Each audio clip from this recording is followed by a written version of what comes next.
Srimad Srila Bhakti Padmanabha Swami Maharaj ki Jai Vishnupada Statara Sata Shri Srimad Srila Bhakti Rakshak Swami Maharaj ki Jai Vishnupada Paramahansa Varagara Statara Sata Shri Srimad Om Guru Srila Bhakti Siddhanta Saraswati Prabhupada Namo Bhagavad Srila Gaura Kishora Swamiji Maharaj ki Sakta Goswami Sachchit Ananda Srila Bhakti Vinod Thakur ki Vaishnava Sarvam Srila Jagannath Swamiji Maharaj ki Gauriya Vedanta Acharya Srila Gaura Krishna Prabhu ki Srila Sita Acharya Srila Vishwanath Swami Thakur ki Srila Narottam Sri Vaishnavananda Prabhu Trai ki Srila Krishna Kaviraj Goswami Prabhu Shri Rupa, Shri Sanatan, Bhatta Raghunath, Shri Jiva, Gopala Bhatta Das, Raghunashad, Goswami Prabhu ki,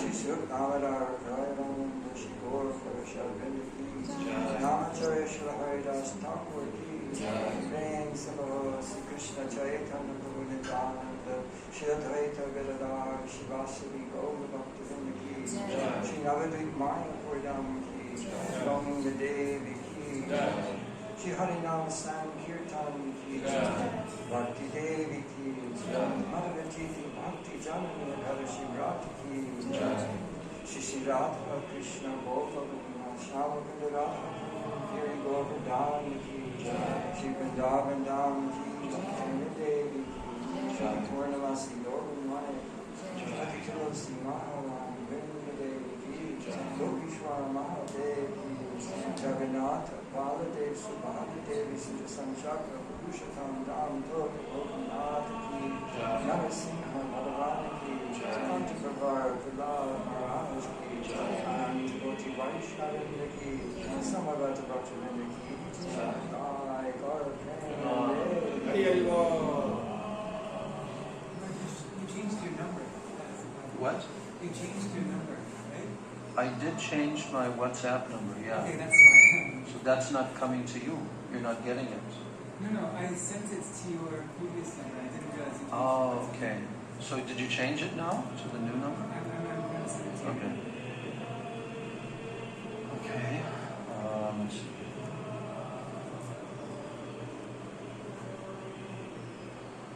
We can sing Radhe Jaya Jaya Madhava Gayatri.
Radhe Jaya Jaya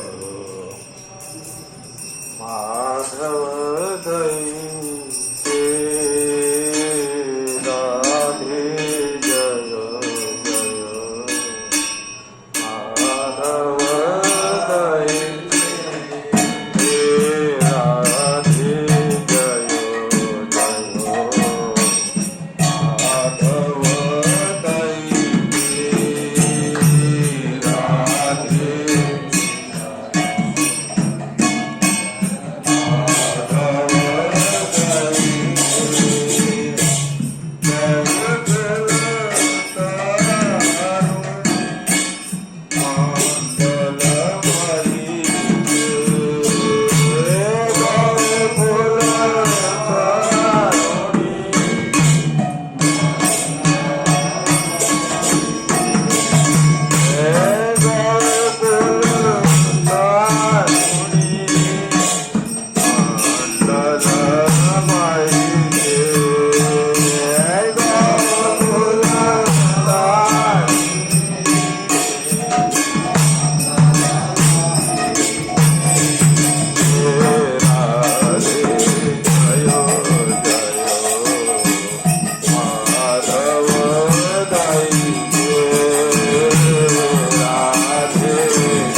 Hare Krishna, Hare Krishna, Krishna Krishna, Hare Hare, Hare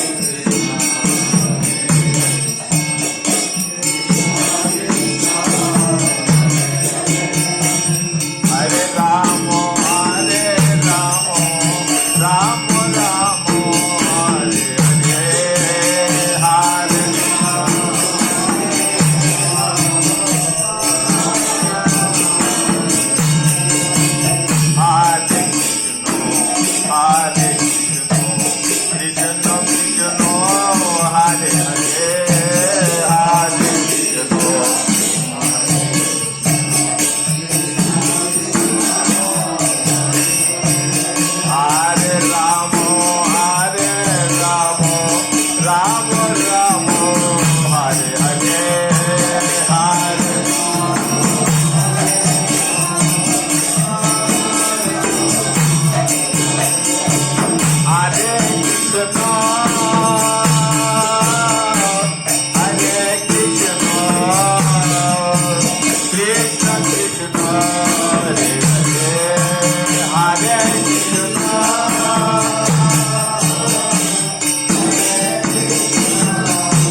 They're doing kirtan in the temple now? For what? Oh, yeah. Shri Ekadasi Titi Ki Jai, Madhava Titi Ki Jai, Shri Harinama Sankirtana Ki Jai, Shri Rupanuga Guru Varga Ki Jai, Shri Navadvip Dhama Ki Jai, Ananta Koti Vaishnava Vrinda Ki Jai, Samagata Gaura Bhakta Vrinda Ki Jai, Jai Nitai Gaur Premanandi, Shri Dasha Skanda 10th Canto Srimad Bhagavatam Ki Jai, Shri Rasa Panchadhyay Ki Jai, Srila Prabhupada's Transcendental Krishna Book Ki Jai, Krishna's Hiding from the Gopis Ki Jai. That's the chapter we're reading today. Gaur Premanandi.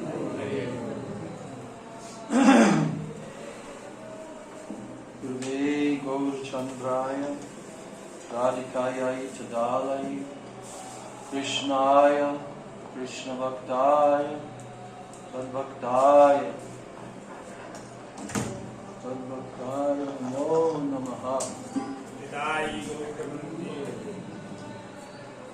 Tadbhaktaya Namo Namaha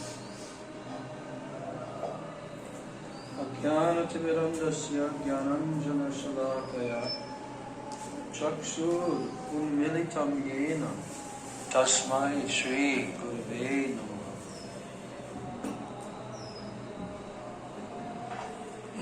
Mukam Karoti Vacharam Pangam Langayate Girim Yat Kripa Tamaham Vande Shri Gurun Dinataranam Vansha Kalpaturvascha Kripa Sindhubhyevacha Patitanam Bhavanebhyo Vaishnavebhyo Namo Namo Namo Mahavadhanaya Krishna Prema Pradayate Krishnaya Krishna Chaitanya Namne Gauda Tishe Nama Nityanandam Namastubhyam Premananda Pradayane Kalo Kalamashanashaya Janavabhataye Namaha Panchatatvatmakam Krishnam Bhakta Rupa Swarupakam Bhaktavataram Bhaktakyam Namami Bhakta Shaktikam. Hey Krishna Karuna Sindho Dina Bandho Jagatpate Gopesha Gopika Kanta Radha Kanta Namostute Tapta Kanchana Gaurangi Radhe Vrindavaneshwari Rishabhanu Sute Devi Pranamami Hari Vrindai Tulsi Devi Priyai Keshavasya Cha Krishna Bhakti Prade Devi Satyavachai Namo Namaha Shri Krishna Chaitanya Prabhu Nityananda Shri Advaita Gadadhar Shivasadi Gaura Bhakta Vrinda Hare Krishna Krishna Krishna Hare Hare Hare Rama Rama Rama Hare Hare Hare Krishna Krishna Krishna Hare Hare Hare Rama Rama Rama Hare Hare.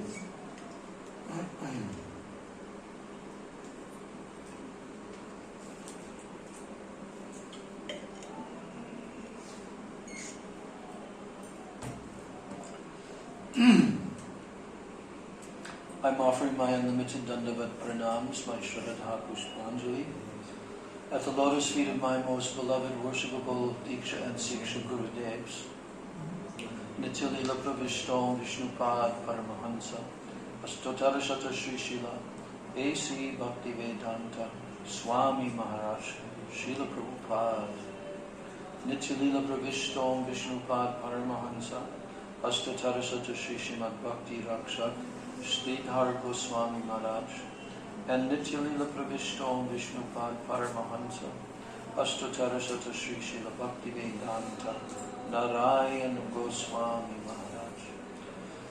And I offer my Dandavat Pranams to all of my Sri Sri Rupanuga Guru Varga, and to my Siksha Guru Varga, and my Dandavat Pranams to all the Vaishnavas and to all the Vaishnavas.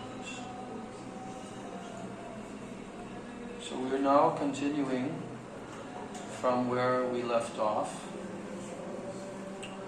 on Thursday, and we completed the first chapter of the 5 chapters of Ras Panchadhyay. So now we're going to do the second chapter, which is titled, in Srila Prabhupada's Krishna book, it is titled, Krishna's Hiding from the Gopis.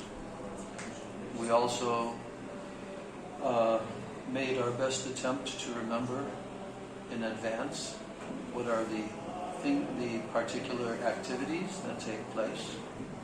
So now we're going to read this beautiful description.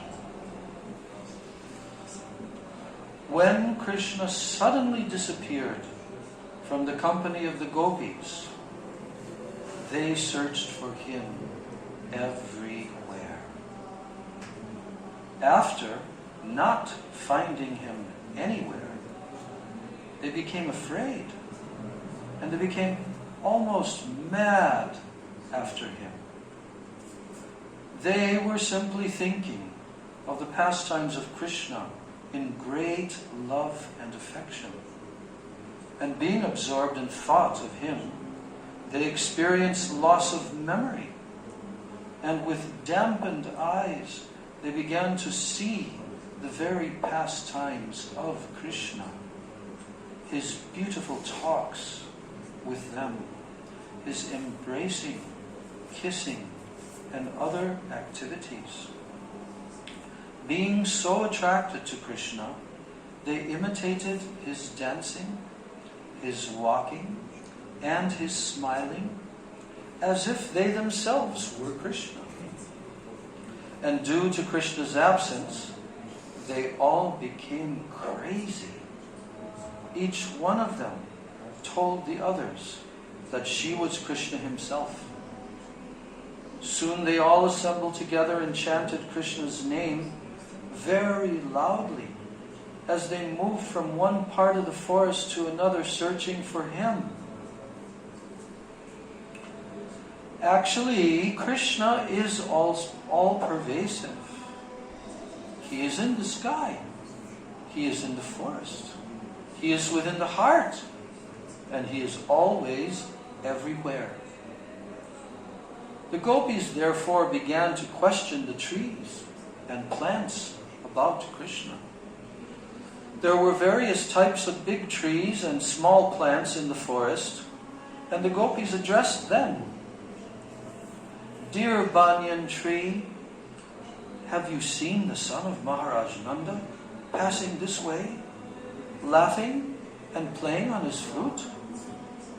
He has stolen our hearts and gone away. If you have seen him, kindly inform us which way he has gone. Dear Ashok tree, dear Naga flower tree, and Champak flower tree, have you seen the younger brother of Balaram pass this way? He has disappeared because of our pride. The gopis were aware of the reason for Krishna's sudden disappearance. They could understand that when they had been enjoying Krishna, they thought themselves to be the most fortunate women within the universe. And since they were feeling proud, Krishna had disappeared immediately, just to curb their pride. Krishna does not like his devotees to be proud of their service to him. What does Krishna not like? He does not like his devotees to be proud of their service to him. He accepts everyone's service, but he does not like one devotee to proudly consider himself better than others. If sometime there are such feelings, Krishna ends them by changing his attitude toward the devotee. The gopis then addressed the Tulsi plants. Dear Tulsi, you are much beloved by Lord Krishna because your leaves are always at his lotus feet. Dear Malati flower, dear Mallika flower, dear jasmine flower, all of you must have been touched by Krishna while he was passing this way after giving us transcendental enjoyment. Have you seen Madhava passing this way? O mango trees, O trees of jackfruit, O pear trees and asana trees, O blackberries and bale trees, and trees of the kadamba flower, you are all very pious trees to be living on the bank of the Yamuna. Krishna must have passed through this way. Will you kindly let us know which way he has gone? The gopis then looked upon the ground that they were traversing, and they began to address the earth. Dear earthly planet, we do not know how many penances and austerities you have undergone to be now living with the footprints of Lord Krishna upon you. You are very jolly. The hairs on your body are these jubilant trees and plants. Lord Krishna must have been very much pleased with you. Otherwise, how could he have embraced you in the form of Varaha, the boar? When you were submerged in water, he delivered you, taking the whole weight of your existence on his tusks. After addressing the innumerable trees and plants and the earth, they then turned their faces toward the beautiful deer, who were looking at them very pleasingly. It appears, they addressed the deer, that Krishna, who is the supreme Narayan himself, must have passed through this way along with his companion Lakshmi, the goddess of fortune. Otherwise, how is it possible that the aroma of his garland, which is smeared with the red kumkum from the breasts of the goddess of fortune, can be perceived in the breeze blowing here? It appears that they must have passed through here, and they must have touched your bodies, and thus you are feeling so pleasant, and you are looking toward us with sympathy. Will you kindly therefore inform us which way Krishna has gone? Krishna is the well-wisher of Vrindavan. He is as kind to you as to us, and therefore after leaving us, he must have been present in your company. O fortunate trees, we are thinking of Krishna, the younger brother of Balaram. While passing through here, with one hand resting on the shoulder of the goddess of fortune, and the other hand twirling a lotus flower, he must have been very much pleased to accept your obeisances, and he must have glanced at you with great pleasure. Now, some of the gopis then addressed their gopi friends. Dear friends, why don't you question these creepers who are so jubilantly embracing the big trees as if the trees were their husbands? It appears that the flowers of the creepers must have been touched by the nails of Krishna, otherwise how could they feel so jubilant? After searching for Krishna here and there, the gopis became fatigued, and then they began to talk like mad women.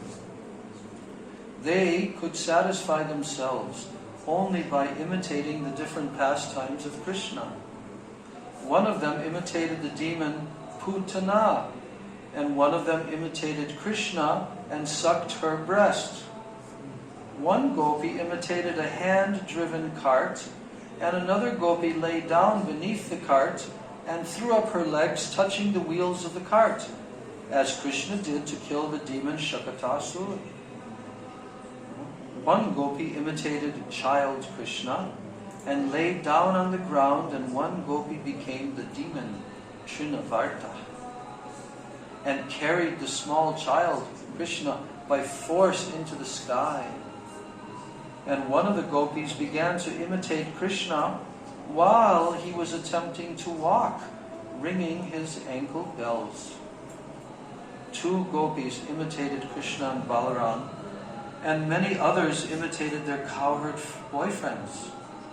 1 gopi assumed the form of Bakasur, and another forced her to fall down, as the demon Bakasur did when he was killed. And similarly, another gopi defeated Vatsasur. Who was Vatsasur? The what? Yeah, calf demon. Vatsasur. So just as Krishna used to call his cows by their different names, so the gopis imitated him, calling the cows by their respective names. One of the gopis began to play on a flute, and another praised her the way Krishna's boyfriends praised him while he played on his flute. And another praised her, one of the gopis took another gopi on her shoulders, just as Krishna used to take his boyfriends.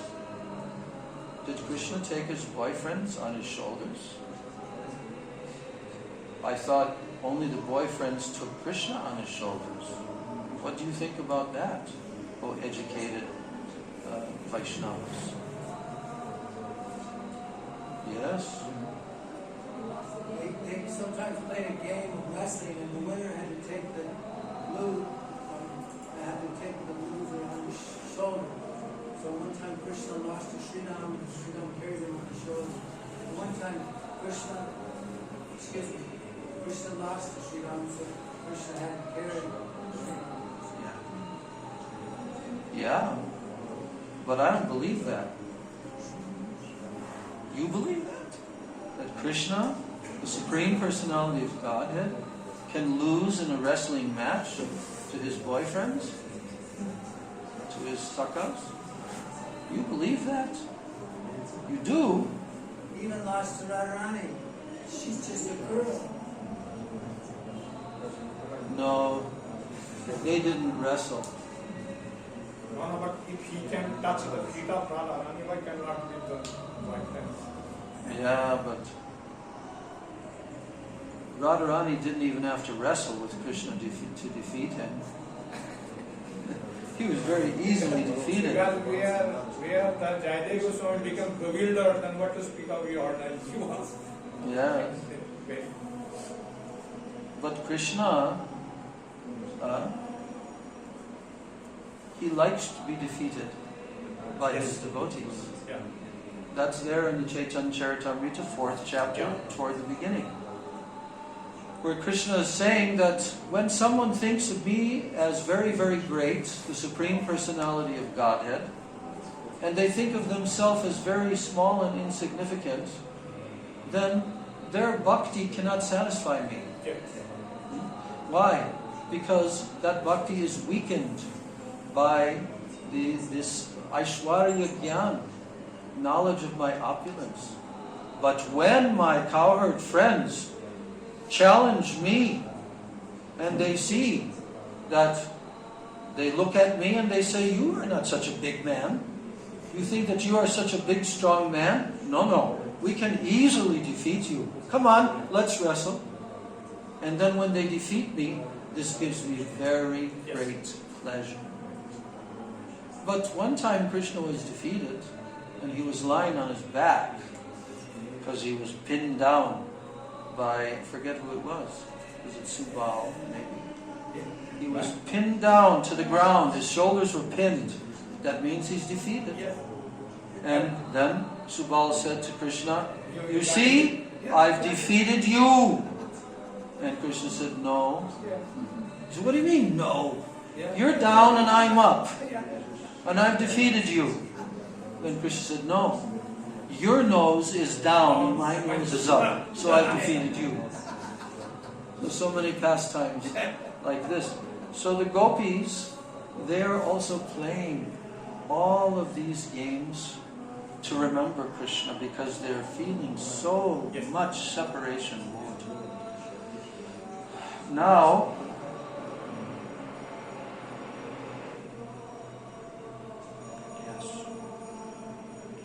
one of the gopis took another gopi on her shoulders, just as Krishna used to take his boyfriends.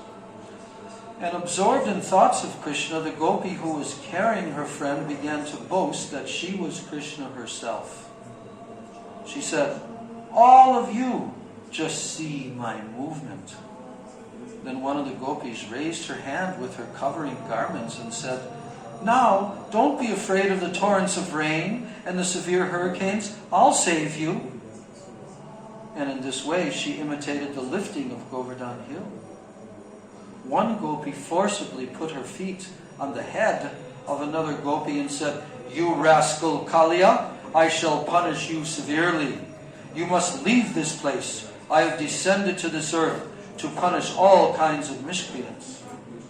And then another gopi told her friends, "Just see, the flames of the forest fire are coming to devour us. Please close your eyes, and I shall immediately save you from this imminent danger." And in this way, all the gopis were madly feeling the absence of Krishna. They inquired about him from the trees and the plants.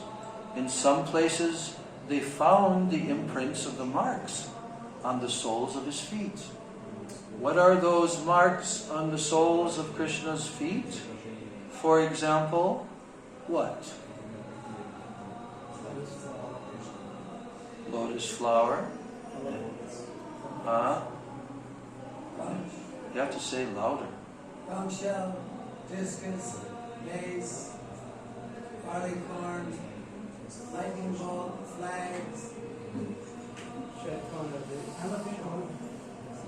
Elephant goat, okay. Here they only mention 4. Flag, lotus flower, trident, thunderbolt, etc. So after seeing those footprints, they exclaimed, the gopis, "Oh, here is the impression of the marks on the soles of Krishna's feet. All the marks, such as the flag, the lotus flower, the trident, and the thunderbolt, they are distinctly visible here." They began to follow the footprints, and shortly they saw another set of footprints beside them. And immediately they became very sorry. "Dear friends, just see, whose are those other footprints? They are beside the footprints of the son of Maharaj Nanda. It is certainly Krishna passing through, resting his hand on some other gopi, exactly as an elephant goes side by side with his beloved mate. We must therefore understand that this particular gopi served Krishna with greater affectionate love than ourselves. Because of this, although he has left us, he could not leave her company. He has taken her along with him. Oh, dear friends, just imagine how the dust of this place is transcendently glorious.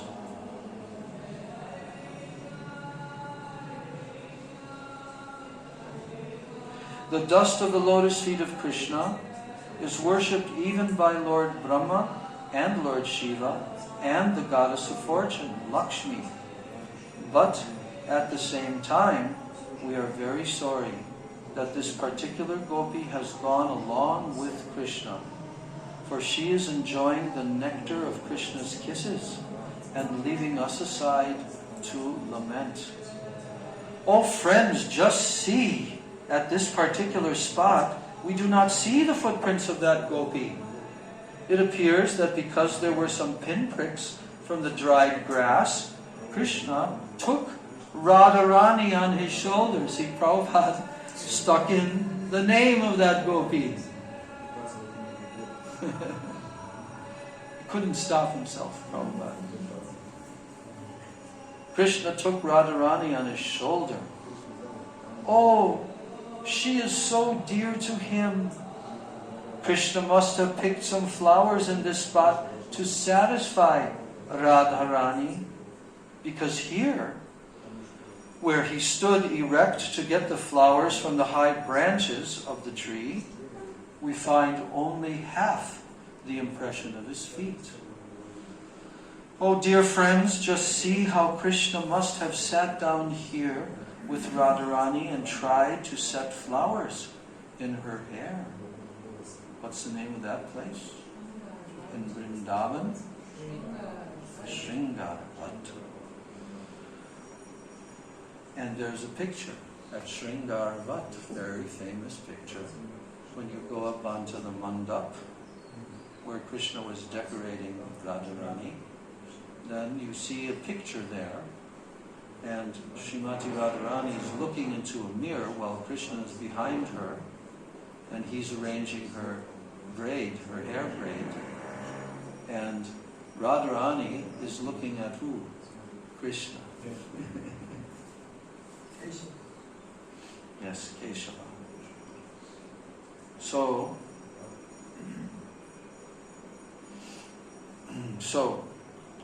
dear friends, just see how Krishna must have sat down here with Radharani and tried to set flowers in her hair. You can be certain that both of them sat together here. So, Krishna, Prabhupada is saying, Krishna is self-sufficient.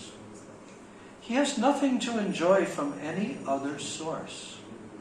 Yet, just to satisfy his devotee, he treated Radharani exactly as a lusty boy treats his girlfriend.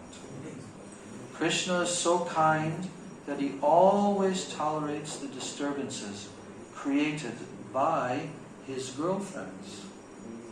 So in this way, all the gopis pointed out the faults of the particular gopi who had been taken alone by Krishna. They said that this chief gopi, Radharani, must be very proud of her position, thinking herself the greatest of the gopis.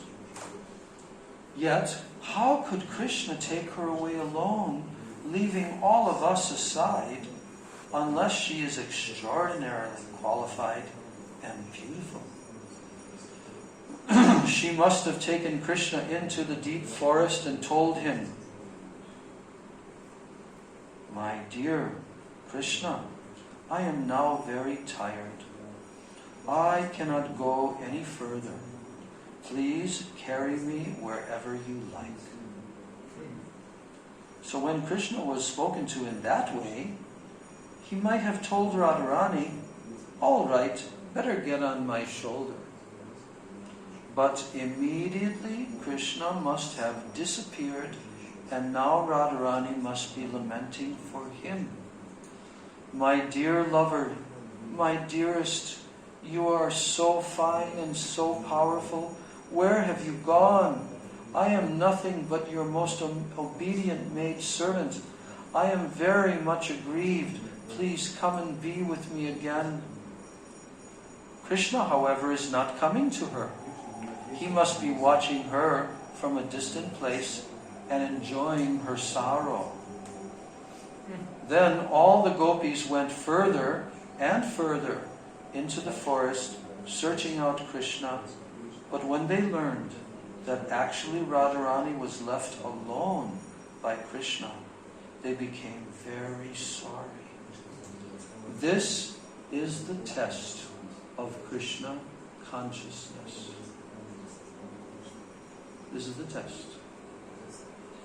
In the beginning, they were a little envious that Krishna had taken Radharani alone, leaving aside all the other gopis.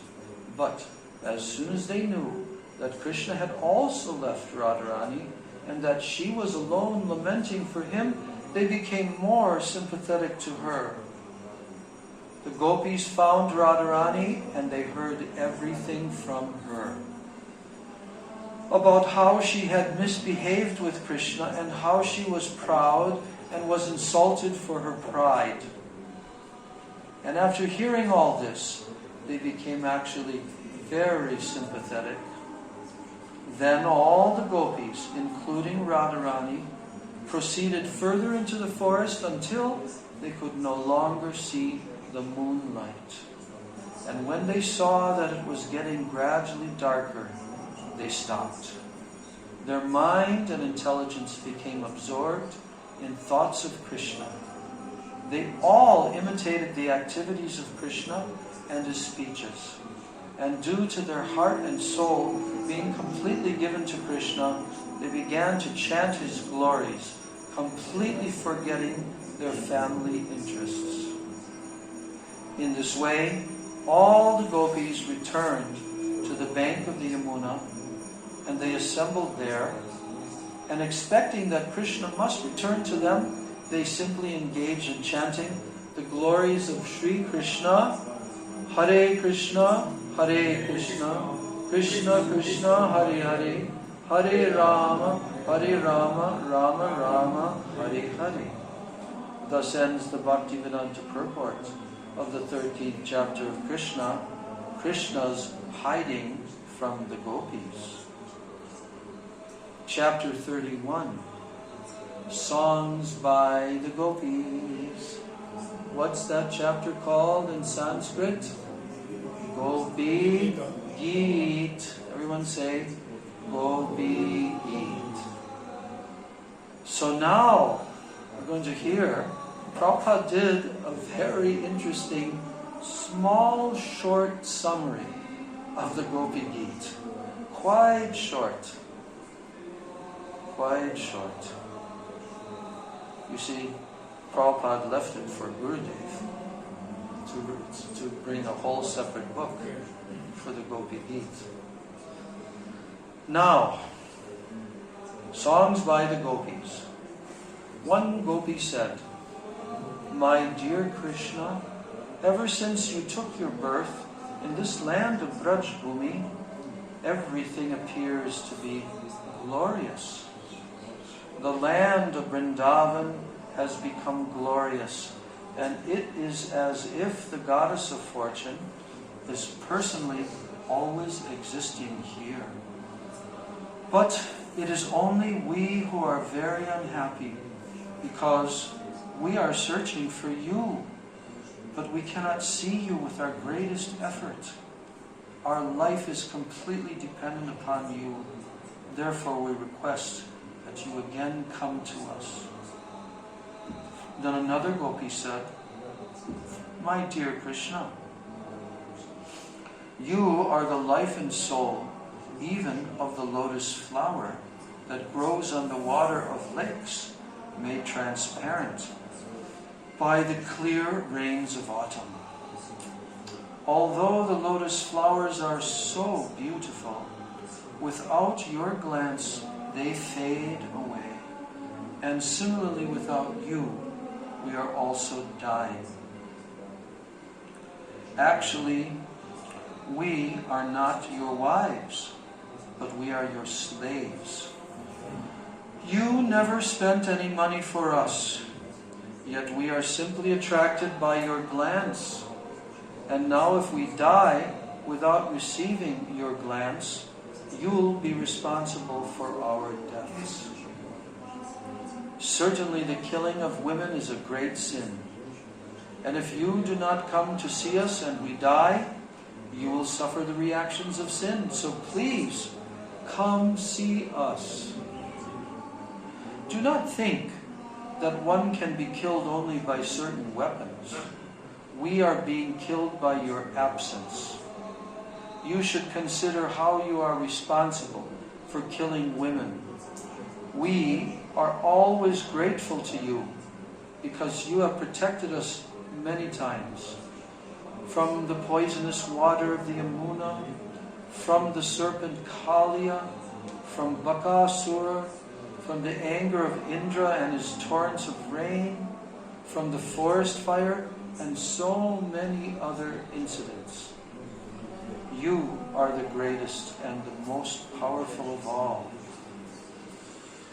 It is wonderful for you to protect us from so many dangers, but we are surprised that you are neglecting us at this moment. Oh dear friend, dear Krishna, we know very well that you are not actually the son of Mother Yashoda or the cowherd man Nanda Maharaj.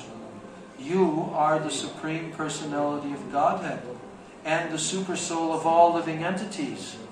You have, out of your own causeless mercy, appeared in this world, requested by Lord Brahma for the protection of the world. It is by your kindness only that you have appeared in the dynasty of Yadu. O best in the dynasty of Yadu, if anyone afraid of this materialistic way of life takes shelter at your lotus feet, you never deny him protection.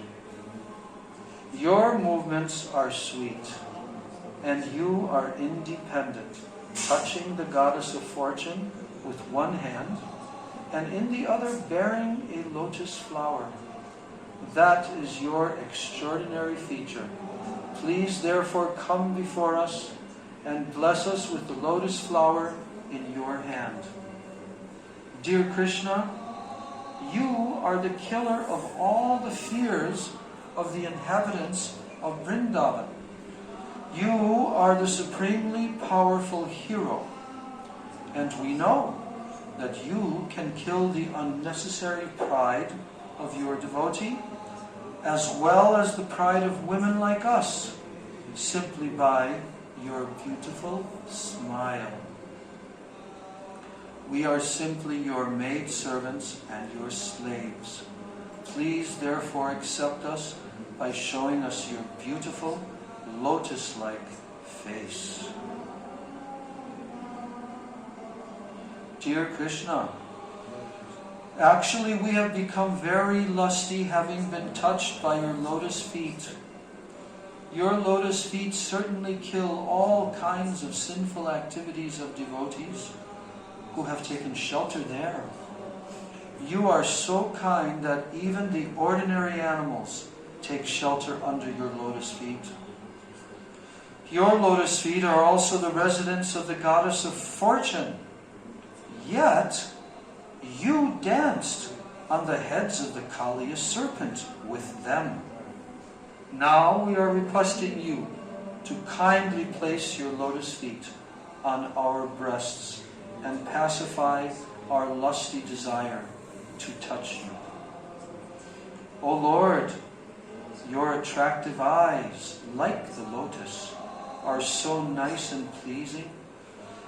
Your sweet words are so fascinating that they please even the greatest scholars, who also become attracted to you. We are also attracted by your speaking and by the beauty of your face and your eyes. Please, therefore, satisfy us by your nectarian kisses. Dear Lord, words spoken by you or words describing your activities are full of nectar. And simply by speaking or hearing your words, one can be saved from the blazing fire of material existence. What verse is that one?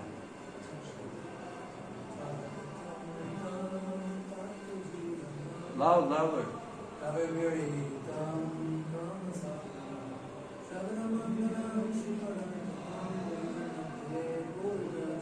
Okay, now all together. Tava katamritam tapta jivanam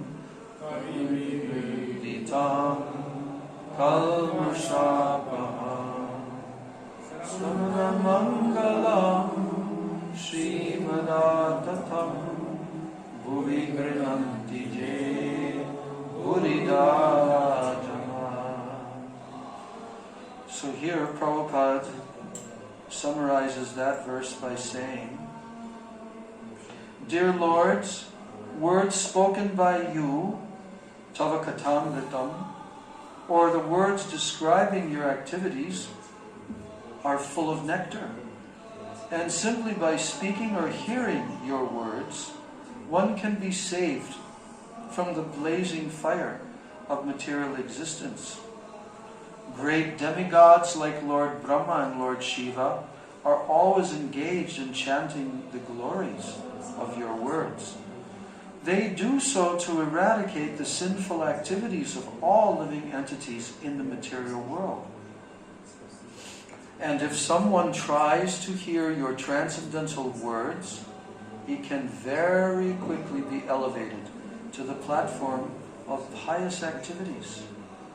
For the Vaishnavas, your words give transcendental pleasure, and saintly persons who are engaged in distributing your transcendental message all over the world are first-class charitable persons. And then in parentheses, now Srila Prabhupada is adding to this.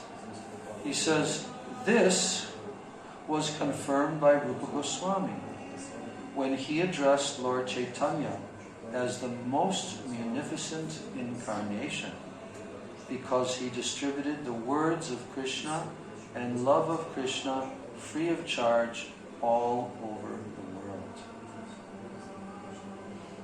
Dear Krishna, the gopis continued, you are very cunning. You can imagine how much we are distressed simply by remembering your cunning smile, your pleasing glance, your walking with us in the forest of Vrindavan, and your auspicious meditations. Your talks with us in lonely places were heartwarming. Now we are all aggrieved to remember your behavior. Please save us. Dear Krishna, certainly you know how much we are saddened. When you go out of Vrindavan village to tend the cows in the forest, how we are afflicted simply to think that your soft lotus feet are being pricked by the dry grass and the tiny stones in the forest. We are so attached to you that we are always simply thinking of your lotus feet. O Krishna, when you return from the pasturing ground with the animals, we see your face covered by your curly hair and dusted by the hoof dust of the cows. We see your mildly smiling face, and our desire to enjoy you increases. Oh dear Krishna, you are the supreme lover, and you always give shelter to surrendered souls. You fulfill everyone's desire. Your lotus feet are worshipped even by Lord Brahma, the creator of the universe. On whoever worships your lotus feet, you, without a doubt, always bestow your benedictions. So kindly be pleased with us and keep your lotus feet on our breasts, and thus relieve our present distresses. Dear Krishna, we are seeking your kisses, which you offer even to your flute. The vibration of your flute enchants the whole world, and our hearts also. So kindly, therefore, return to kiss us with your mouth of nectar. Thus ends the Bhaktivedanta purport of the 31st chapter of Krishna, Songs by the Gopis. Chapter 32. What's the title of chapter 32?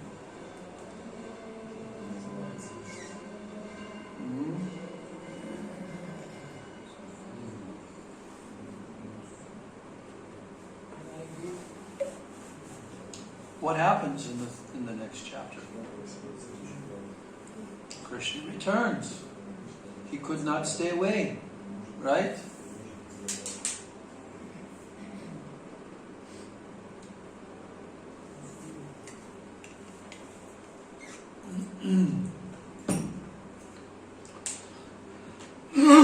Chapter 32, Krishna returns to the gopis.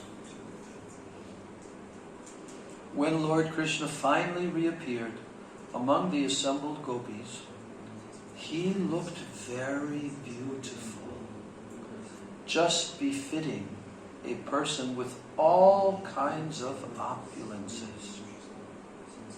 In the Brahma Samhita it is stated, Ananda Chinmaya Rasa Pratibhavitavi. Krishna alone is not particularly beautiful. Did you hear that? That Krishna alone is not particularly beautiful. That's kind of hard to believe,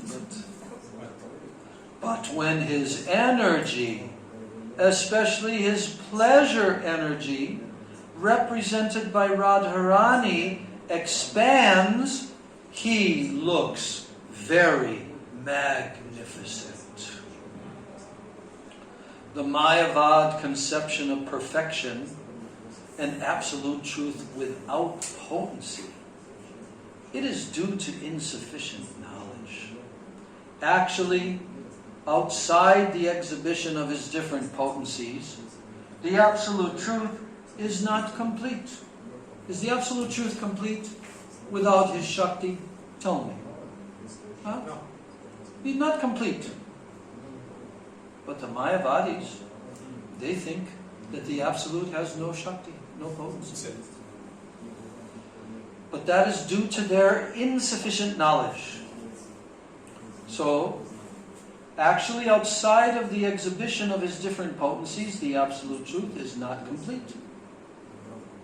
Ananda Chinmaya Rasa, it means that his body is a transcendental form of eternal bliss and knowledge. Krishna is always surrounded by different potencies, and therefore he is perfect and beautiful.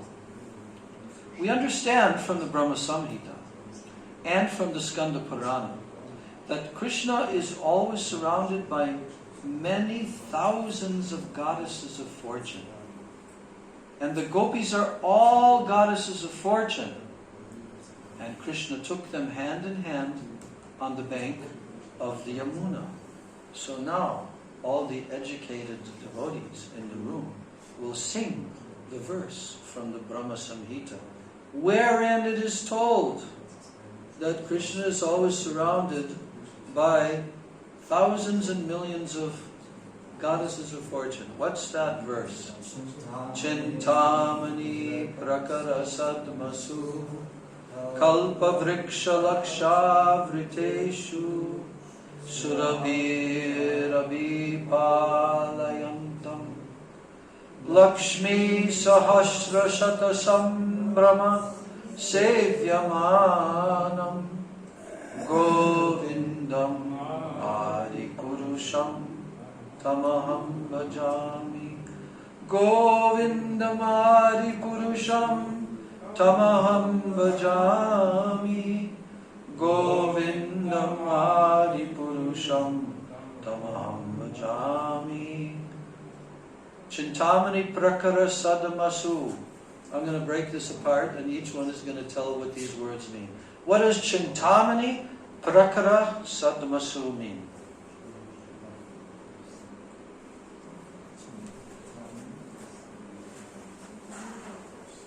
That his abode, which is already described in the previous, this is the first verse of the Brahma Samhita Govindamadi Purusham, verse number 29. But before that, from the beginning, from the verse 1 to verse 28, all is describing Krishna's transcendental abode and how Lord Brahma received the Gayatri Mantra from Saraswati, Shuddha Saraswati, and then later he received the Kam Gayatri Mantra from Krishna's flute.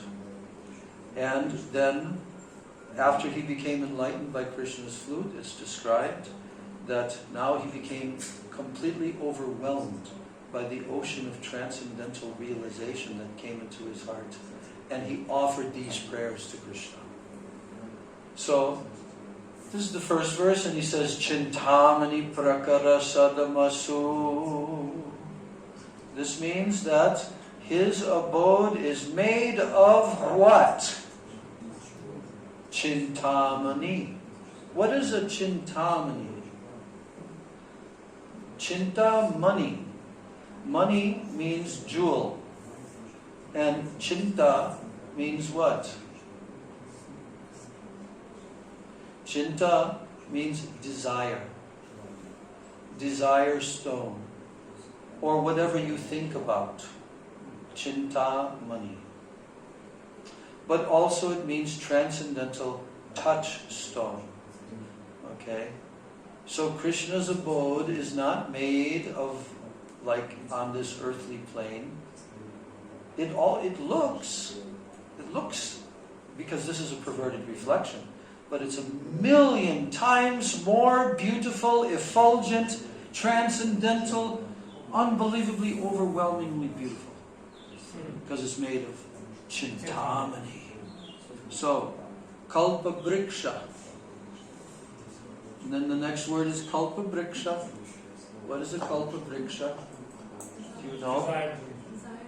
What's that? What's a desire tree? What? Which can give you what you desire. What? You mean if I desire to have a nice big house, the desire tree will give me the house? Yeah? More luxurious. Anything else? More luxurious things like fruits and flowers. More luxurious what? Like fruits and flowers. More luxurious. Whatever you desire can. So the Kalpa Vriksha trees in Goloka Vrindavan, there's not any ordinary trees there. There's not a single ordinary tree. All of them are Kalpa Vriksha trees. But in the purport that Srila Prabhupada reads on his record album, that he actually was reading, the purport of Jiva Goswami, translated into Bengali by Bhaktivinoda Thakur, then translated into English by Professor Sanyal. So, there, he says that these trees can provide any type of fruit, any variety of fruit, any quantity of the variety of fruit. But then he says, but the devotees, they have no personal desires to fulfill for themselves. You see? So that's called a Kalpa Vriksha tree. Because Kalpa means desire. Yes, Maharaj? You know that story Gurudev tells of the sage who goes to the forest and he's sitting there under a tree. Mm-hmm. No, you tell. So he's sitting underneath the tree and he's tired and he's thirsty. So he thinks, how wonderful it would be if I had a big glass of wonderful, refreshing water. And a glass of water, a big glass of water appears. Wow. But I'm so tired. It would be nice if I had a comfortable bed to sleep in. And a comfortable bed appeared. He goes, wow, this appears to be a desire tree. I hope I don't think of a lion who comes to eat me and then the lion comes. I hope I don't think of such a lion. But you already thought of it. Right. Lakshavriteshu surabir abhipalayantam. What does that mean? Laksha avriteshu. That means he's surrounded by. Laksha means lakhs and lakhs. Avriteshu surabir abhipalayantam. Surabhi means what? Yes, surabhi cows. Because the surabhi cows can do what? That the ordinary cows can't do. Yes. They can also give unlimited amounts of milk. That is like this tree. Like the tree. Yeah. Like the Chintamani. My God. When you're there, you have to really be careful what you think about, because boom, it'll suddenly appear from all directions. You've got transcendental trees, you have the Chintamani, now you even have surabhi cows. There's a story about a surabhi cow that I remember hearing from Bhakti Swarup Sridhar Maharaj, where the surabhi cow was used by Indra to produce an entire army. Yeah. You know that story? I'm forgetting the details of it. I only heard it once. But a whole army manifested from the Surabhi cow. You can see. By Indra and also by the Jamadagni, the father of the Parshuram, he was also having ones. Oh, yes. There also it happened. Yes. So, Lakshavriteshu Surabhir Abhipalayantam. Abhipalayantam means he's always herding the cows. Now, Lakshmi Sahasra Shata Sambrama Sevyamanam. What does that mean? Lakshmi Sahasra Shata. What does Sahasra mean? Thousands. What does Shata mean? Hundreds. Lakshmi means what? Goddesses of fortune. But there, it also says Lakshmis or Gopis. That's how it's translated. But how many of them? Sahasra Shata means hundreds of millions of gopis. Hundreds of millions of gopis. Lakshmi Sahasra Shata Sambrahma Sevyamanam. What are they doing, those Lakshmis, those goddesses of fortune? What are they engaged in doing? If he's surrounded by hundreds of millions of Lakshmis, what are they doing? Sambrahma means with very great, deep, loving affection of praying. Sevyamanam. They are serving that one Krishna. They are serving him. Govindamari Purusham Tamaham Bhajami. So, now, we understand from the Brahma Samhita and the Skanda Purana that Krishna is always surrounded by many thousands of goddesses of fortune.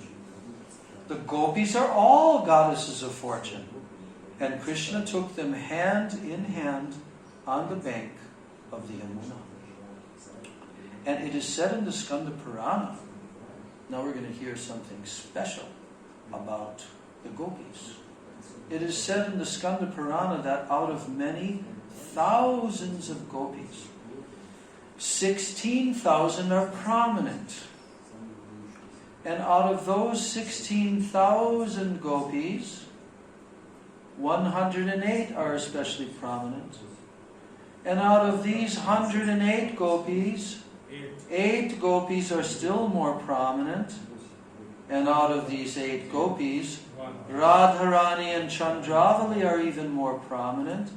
And out of these 2 gopis, who? Everyone.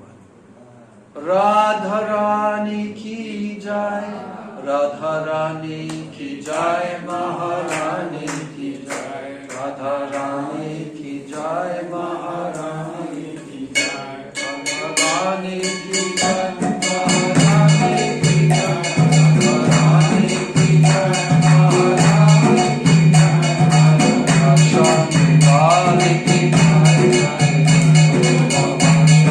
Radharani ki jai.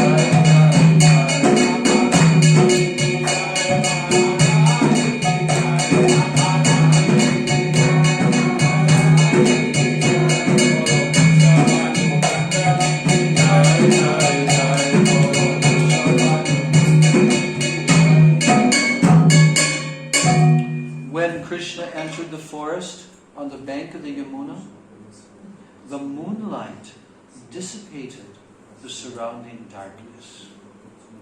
Due to the season, flowers like the kunda and the kadamba were blooming, and a gentle breeze was carrying their aroma. Due to the aroma, the bees were also flying in the breeze, thinking that the aroma was honey. The gopis made a seat for Krishna by leveling the soft sand and placing cloths over it. The gopis who were gathered there had almost, now we're going to hear about the gopis.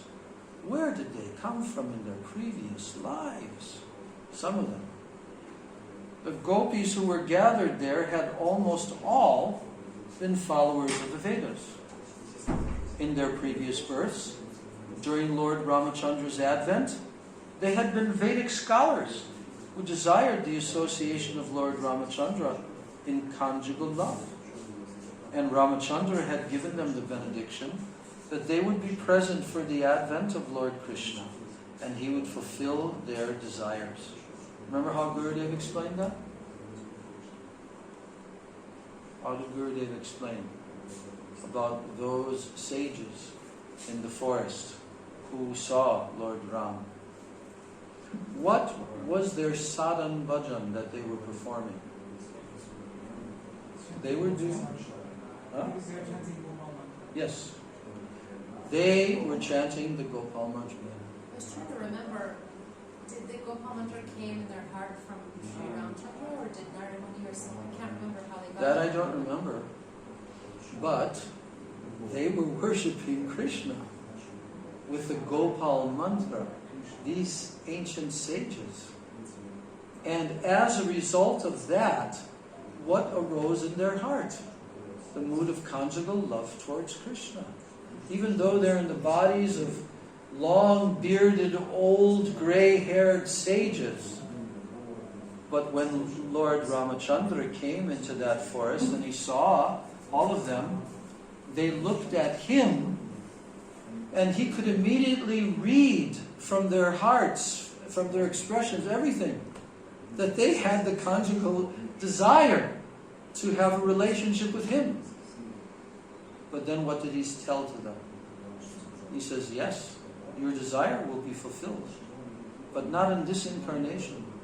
Because in this incarnation, I have taken the vow of Eka Patni Vrat, only one wife. So, but in the future, when I appear again, then you will have your desires absolutely fulfilled. So, during Krishna's advent, the Vedic scholars took birth in the shape of the gopis in Vrindavan. As young gopis, they got the association of Krishna in fulfillment of their previous birth's desire. The ultimate goal of their perfect desire was attained, and they were so joyous that they had nothing further to desire. This is confirmed in the Bhagavad Gita, that if one attains the Supreme Personality of Godhead, then he has no desire for anything. When the gopis had Krishna in their company, not only all their grief, but their lamenting in the absence of Krishna was relieved.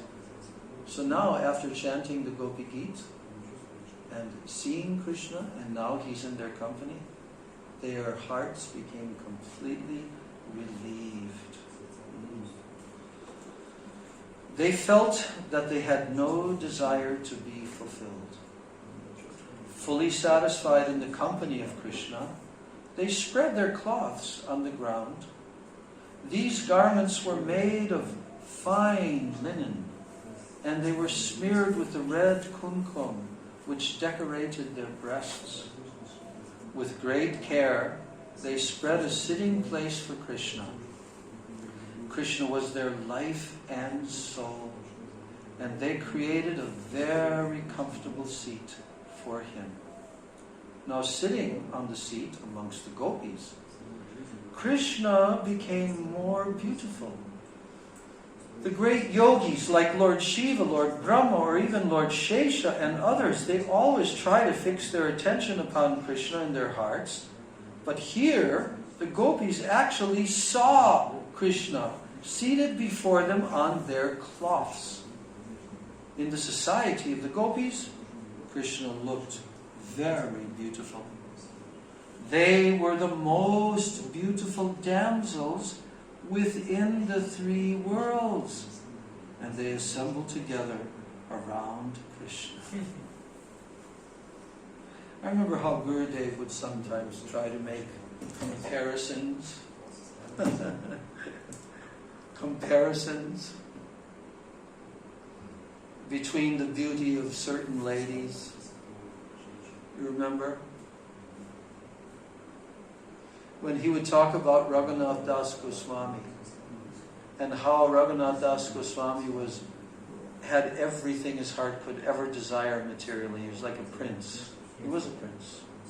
And he had a wife so beautiful that she was as beautiful as... Thank you. But actually it's only a name given on this mundane platform, because the women of the material plane, even if they're very beautiful by the estimation of the material beauty in comparison with others, but if you bring one single demigoddess from the higher planetary systems, what will Miss Universe look like in comparison to them? Like a frog. Yes. Not at all beautiful. Now, even if you take the beautiful damsels of the heavenly planets, right? Like, what's one of the names of the beautiful damsels of the heavenly planets, huh? I think someone in this room definitely knows the name of one of the damsels of the heavenly planets, because they named their daughter after her. Yes. Okay. Yes. Ramba. See how famous? Because in ISKCON, devotees get the names of demigoddesses. Ramba. So, if you take the most beautiful heavenly damsel, oh, by the way, one time, who was it?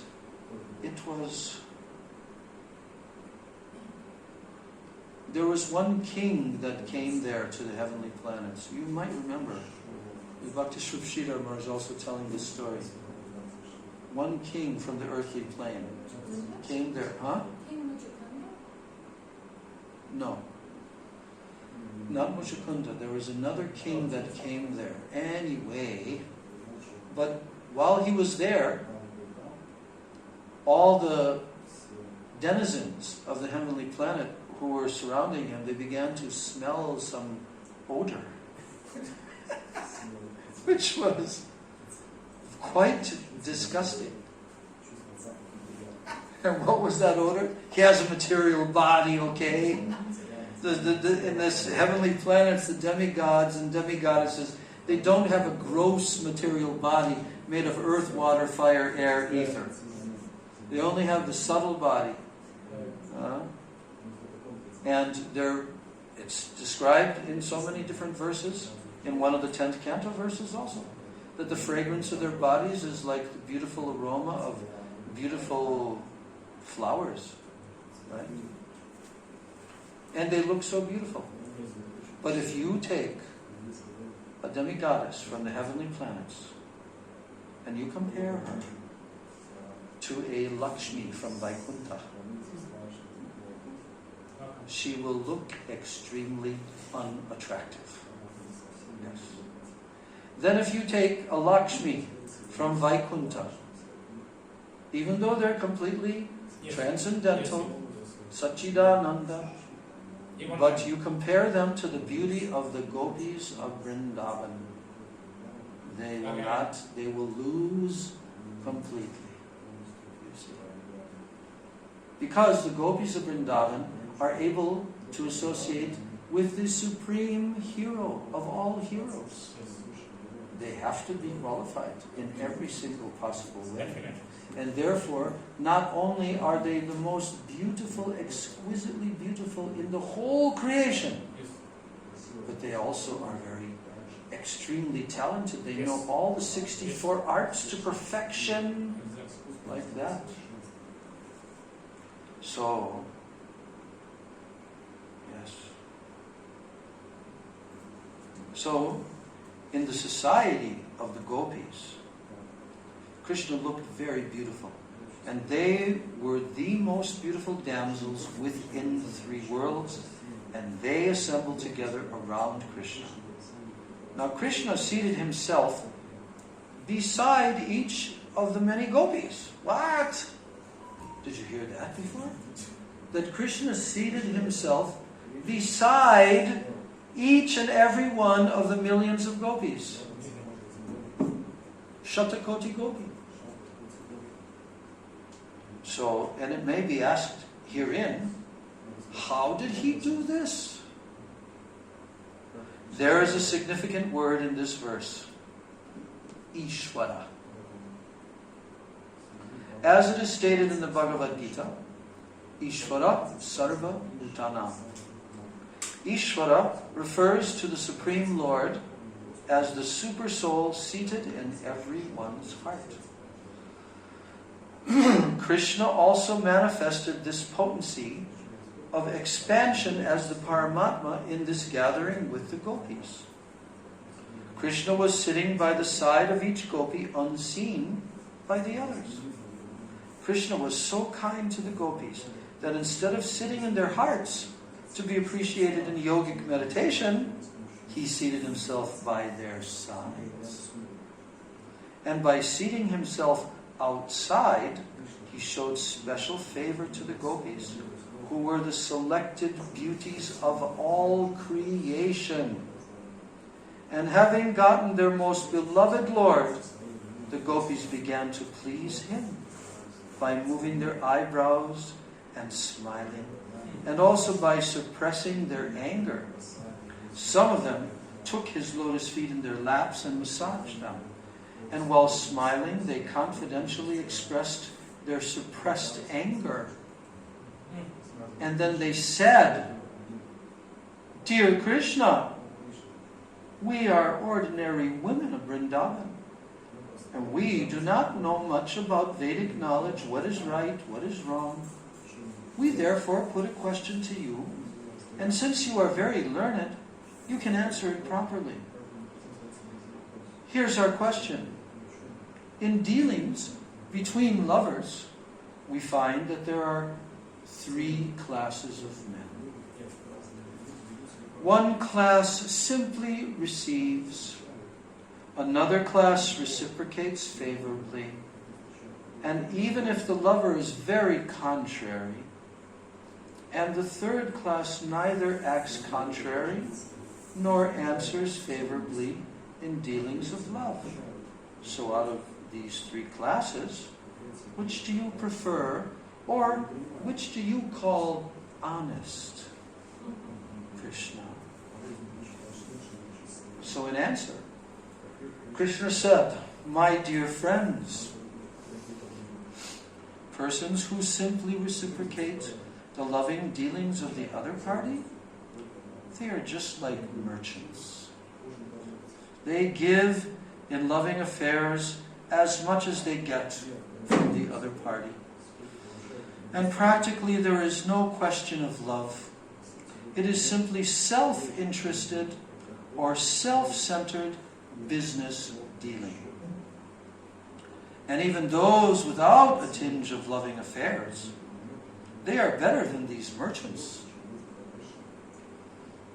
And better than the first class is the second class of men who love in spite of the opposite party's contrariness. Such sincere love can be seen when the father and the mother love their children in spite of their children's neglect. The third class neither reciprocate nor neglect. They can be further divided into two classes. One comprises the self-satisfied, who do not require anyone's love. They are called Atmaram, which means that they are absorbed in the thought of the Supreme Personality of Godhead, and so they do not care whether one loves them or not. But another class comprises ungrateful men. They are called callous.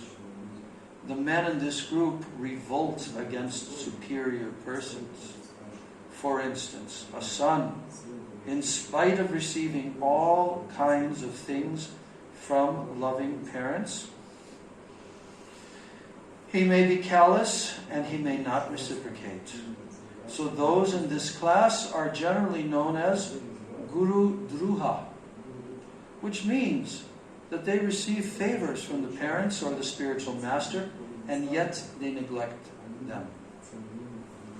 So Krishna indirectly answered the questions of the gopis, even those questions which implied that Krishna did not properly reciprocate their dealings. So in answer, Krishna said that he, as the Supreme Personality of Godhead, is self-satisfied. He does not require anyone's love, but at the same time, he said that he is not ungrateful.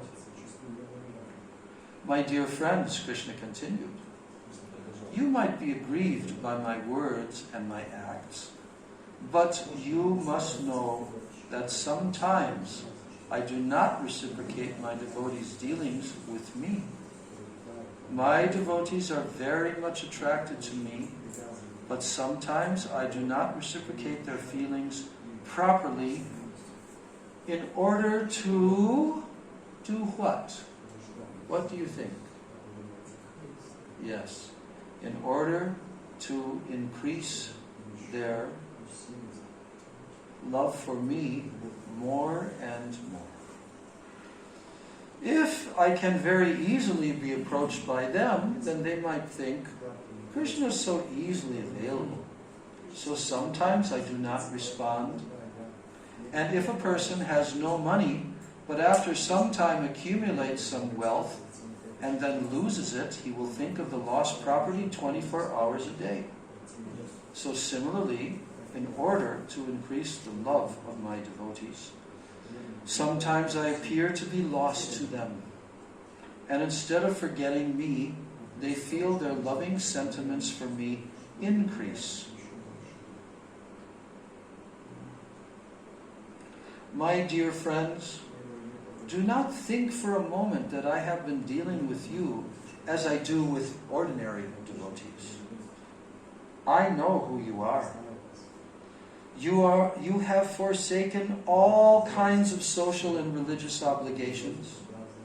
You have given up all connection with your parents, and without caring for social convention and religious obligations, you have come to me and loved me. And I am so much obliged to you that I cannot treat you as ordinary devotees. So do not think that I was away from you. I was near to you. I was simply seeing how much you were anxious for me in my absence. So, please do not try to find fault with me. Because you consider me so dear to you, kindly excuse me if I have done anything wrong.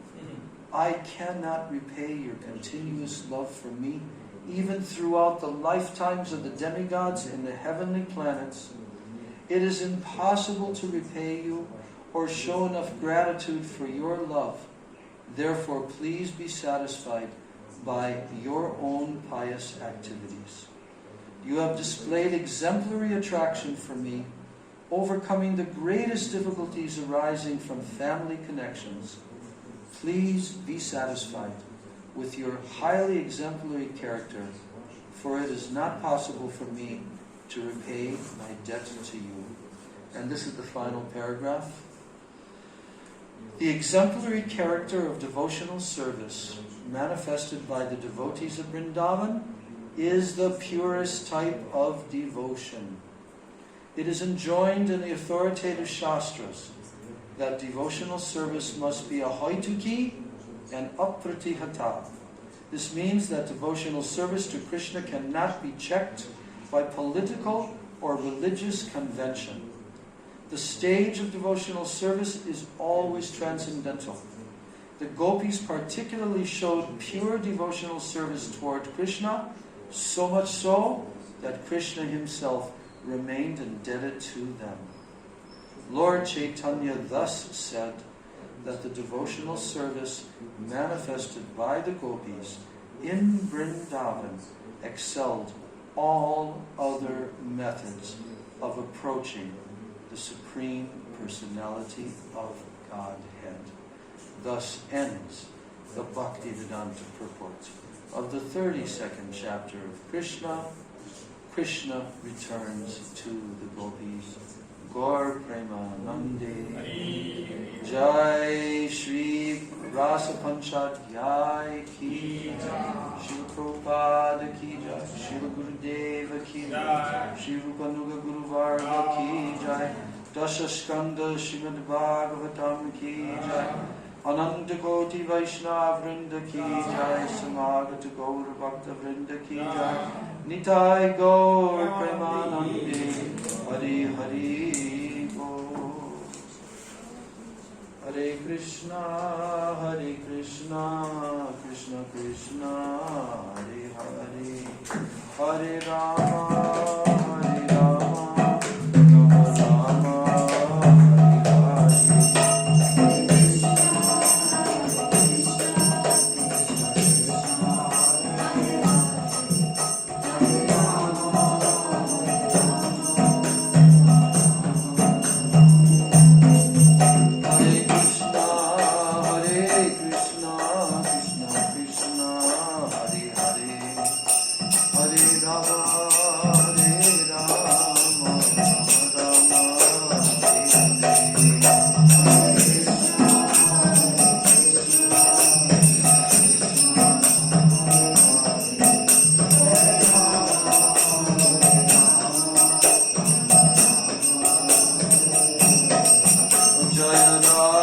Hare.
So our next class is on Tuesday, and we will... Yes, it's advertised at 10:30. Is it? I didn't know that. Yeah, it's actually advertised. Between 10:30 and 11, Kirtan will start, and at 11, Harikatan. But I'm saying we're saying 10:30, so that devotees will arrive by... Thank you. But this is... This last chapter is the longest one. It's quite long, and we'll probably have to take, I don't know, we'll see. Maybe not. We'll see how long it will take us to complete. But either on Tuesday or Thursday, we will have completed the Rasa Panchandhyay, and we'll add some more nectar after that. There's lots of connecting nectar for all of this. Like the entire Gopi Geet of Gurudev's. That's pretty good, right? That's pretty good nectar. Okay. Hare Krishna.